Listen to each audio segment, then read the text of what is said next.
Hi everyone, welcome to the biology concept. आज के इस वीडियो में हम स्टार्ट करेंगे एक नया चैप्टर, प्लांट किंगडम।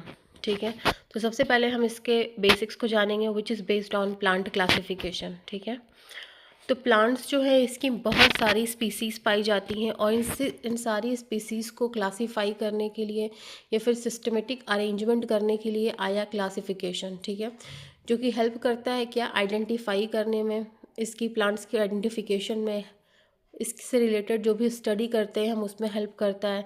दो प्लांट के स्पीसीज़ को कंपेयर करने में हेल्प करता है, इनके इवोल्यूशन एंड रिलेशनशिप्स को भी जानने में हेल्पफुल है।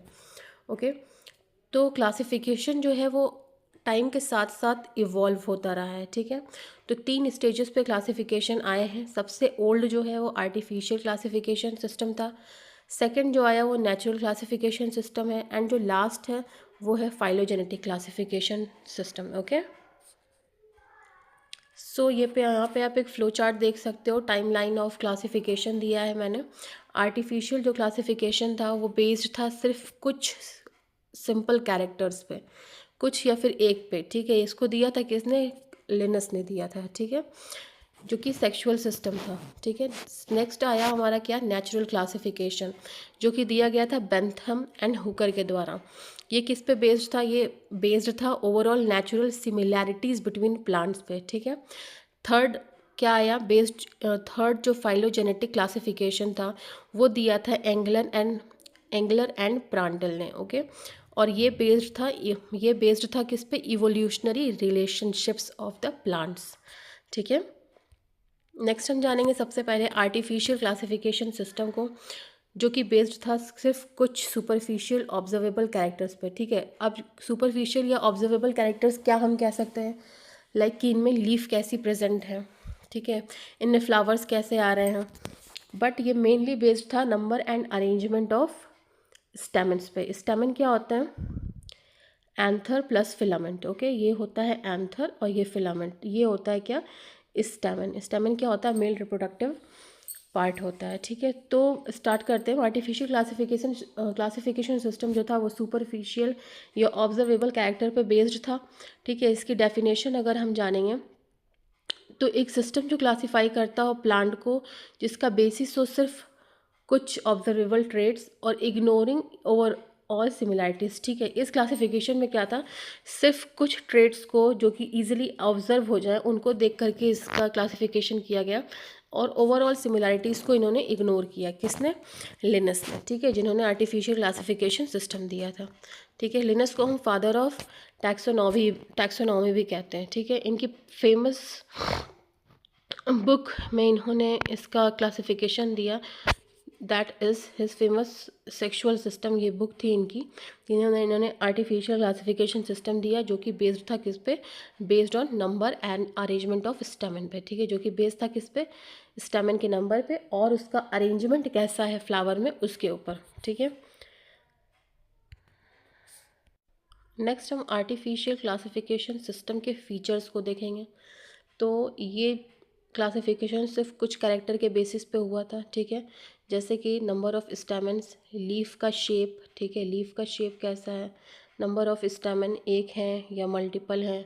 ठीक है, फ्लावर कलर पे। ठीक है, does not considered evolutionary relationship, इन्होंने इवोल्यूशनरी रिलेशनशिप को कंसिडर नहीं किया।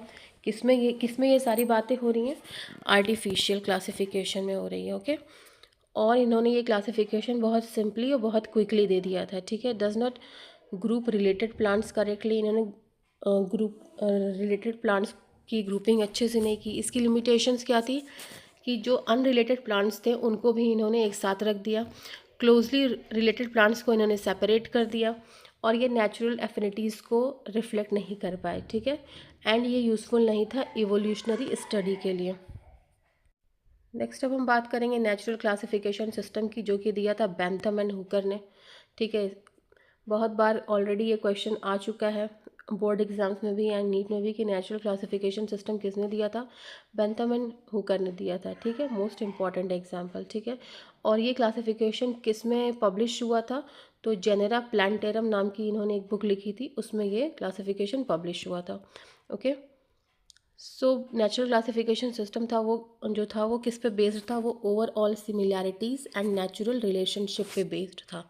ठीक है, नेचुरल था तो ये नेचुरल रिलेशनशिप पे बेस्ड था एंड ओवरऑल सिमिलैरिटीज़ पे। ठीक है, ये सिस्टम जो इन्होंने दिया, ये क्लासिफिकेशन जो इन्होंने दिया, इसका बेसिस क्या था, मॉर्फोलॉजी था, एनाटॉमी था, एम्ब्रियोलॉजी था, फिजियोलॉजी था एंड अदर नेचुरल कैरेक्टरिस्टिक्स। ठीक है, डेवलप किया इसको किसने, बेंथाम हुकर ने, मैंने पहले भी बताया। और ये किसमें पब्लिश हुआ, जेनेरा प्लांटरम में। ये नेम इंपॉर्टेंट है, आपको याद होना चाहिए कि इसको नेचुरल क्लासिफिकेशन सिस्टम किस में पब्लिश हुआ था, जेनेरा प्लांटरम में हुआ था। किसने दिया इसको, बेंथाम हुकर ने।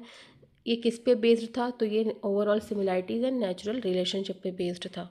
ओके, नेक्स्ट इसके फीचर्स को हम जानेंगे। तो इसे कंसिडर इस ये कंसिडर हुआ था बहुत सारे कैरेक्टर्स को लेकर के, आर्टिफिशियल क्लासिफिकेशन सिस्टम की तरह नहीं कि सिर्फ एक दो कैरेक्टर्स को देख के इसको क्लासीफाई कर दिया, ये इसमें बहुत सारे कैरेक्टर्स को कंसिडर किया गया था। ठीक है, ये नेचुरल रिलेशनशिप शो कर रहा था प्लांट्स में, और बहुत ही स्टेबल एंड लॉजिकल था ये, गुड फॉर आइडेंटिफिकेशन था, groups form based on overall resemblance.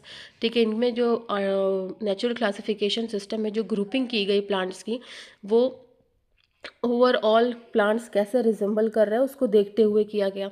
ठीक है, gave seed plants classification widely used in herbaria. ठीक है, नेक्स्ट इसकी एडवांटेजेस क्या थी, तो ये सबसे ज़्यादा मतलब in comparison to artificial system ये ज़्यादा एक्यूरेट था। ये यूज़ था बोटानिकल गार्डन्स एंड हर्बेरिया के लिए। ठीक है, यूज़फुल था ये बोटानिकल गार्डन्स एंड हर्बेरिया के लिए।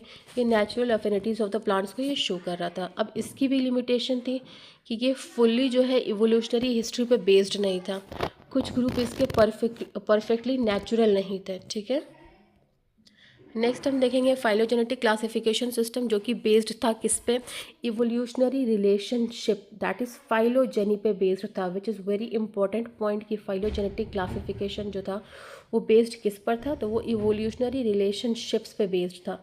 बाय डेफिनेशन अगर हम इसे देखेंगे तो वो सिस्टम जो क्लासीफाई करे प्लांट्स को according to their evolutionary history, placing plants in group based on common ancestors. Okay, इसे डेवलप किया था एंगलर एंड प्रांटल ने, और लेटर जो है इसे रिफ़ाइन कर गया था, लेटर इसे रिफ़ाइन किया था बहुत न्यू मॉडर्न बोटानिस्ट ने।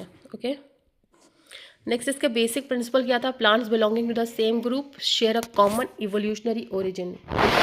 फीचर्स इसके क्या थे कि ये बेस्ड था इवोल्यूशनरी रिलेशनशिप पे, which is also called as phylogeny. इसके यूजेस कहाँ कहाँ हुए, मॉर्फोलॉजी में, एनाटॉमी में, एम्ब्रियोलॉजी में, फॉसिल रिकॉर्ड्स में, मॉलिक्यूलर डेटा मॉडर्न क्लासिफिकेशन में, most specific and modern system में। और ये एक्सप्लेन करता है कैसे प्लांट्स जो है सिंपल से कॉम्प्लेक्स में इवॉल्व हुए हैं।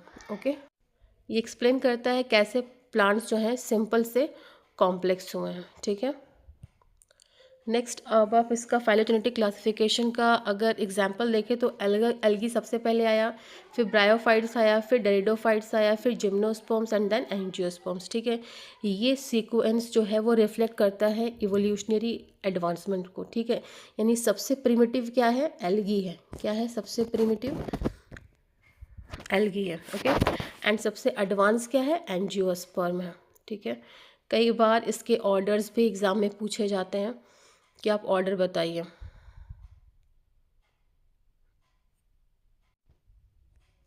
नेक्स्ट फाइलोजेनेटिक सिस्टम का आप एडवांटेज देख सकते हैं कि ये सबसे ज़्यादा एक्यूरेट साबित हुआ।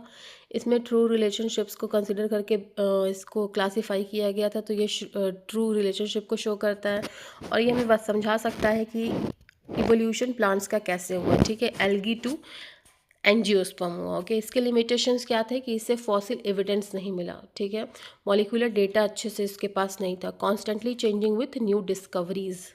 ओके, नेक्स्ट एनसीईआरटी की पॉइंट्स जो कि अक्सर नीट एग्जाम्स में पूछे जाते हैं कि आर्टिफिशियल क्लासिफिकेशन किसने दिया था, किसने प्रपोज किया था, तो कार्लस लिनस ने किया था। ओके, बेंथम एंड हुकर ने नेचुरल क्लासिफिकेशन दिया था। फाइलोजेनेटिक सिस्टम जो है वो इवोल्यूशन बेस्ड है। Modern classification uses molecular phylogeny. Okay, natural classification uses natural affinities. Artificial system जो था वो सिर्फ और सिर्फ कुछ कैरेक्टर्स के बेसिस पे क्लासीफाई हुआ था। नीट PYQ कॉन्सेप्ट्स में अब अगर हम देखें तो फाइलोजेनेटिक क्लासिफिकेशन जो है वो बेस्ड है कॉमन एंसेस्ट्री पे। ठीक है, किस पे है, कॉमन एंसेस्ट्री पे, फाइलोजेनी पे है। बेंथम एंड हुकर का जो सिस्टम था वो था क्या, नेचुरल। का लिनस ने जो यूज़ किया आर्टिफिशियल क्लासिफिकेशन जो दिया उन्होंने, वो किसके बेसिस पे दिया, नंबर ऑफ स्टेमेंस पे दिया। ठीक है, phylogenetic classification uses fossil and genetic data, जो सबसे लेटेस्ट रहा है classification which is phylogenetic classification, ये सबसे लेटेस्ट रहा है। इसने क्या यूज़ किया, fossil and genetic data. Okay, I hope आपको ये वीडियो यूज़फुल लगे, तो प्लीज़ आप मेरे चैनल बायोलॉजी कॉन्सेप्ट को लाइक करें, इस वीडियो को शेयर करें, एंड थैंक्स फॉर वॉचिंग।